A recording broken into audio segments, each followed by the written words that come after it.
રાખવા પડે.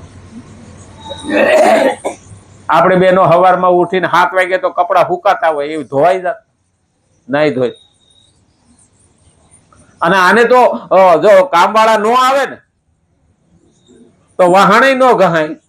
હવે તો રસોઈ કરવા માટે કામવાળા આવે. આ પરિસ્થિતિ આવે ને ત્યારે માણસ પ્રમાદમાં સરી પડે. આળસ અને પ્રમાદ એ બરબાદીનું કારણ છે. હકીકતમાં માણસ રસોઈયો અને ઘરની રસોઈમાં ફરક છે. ઘરવાળી હોય કે માં હોય, બેન હોય કે દીકરી હોય, એ રસોઈ કરે ને એમાં ભાવ હોય. અને ઓને તો શું હોય, જટ રસોઈ પતાવીને જવાનું છે, મારે બીજી ઘેરે જવાનું છે. એટલે એમાં ના ભાવ હોય, ના પ્રેમ હોય, ના પ્રીતિ હોય, ના ઉમંગ હોય. એને તો ઝટ પતાવીને જવાનું છે. હા, એમાં સ્વાદ આવશે,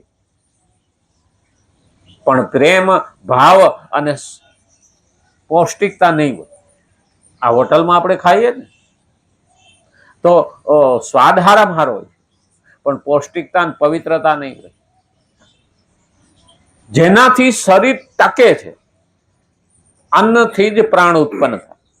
આપણે ગયા શ્લોકમાં એ જ આવ્યું, અન્નથી પ્રાણ ઉત્પન્ન થાય. જો અન્ન જ સારું નહીં હોય, અનાજ જ સારું નહીં હોય, ભોજન જ સારું નહીં હોય, તો વિચારો પણ સારા આવશે નહીં અને શરીર પણ સારું રહેશે નહીં. આપણે ત્યાં ગામડામાં તો કે આને એવો ઓડકાર, જેનું તેનું ન ખાવું, જેવું તેવું ન ખાવું, જ્યાં ત્યાં ન ખાવું, જેવી તેવી રીતે ન ખાવું. આ બધું આપણે શાસ્ત્રમાં લખેલું જ છે.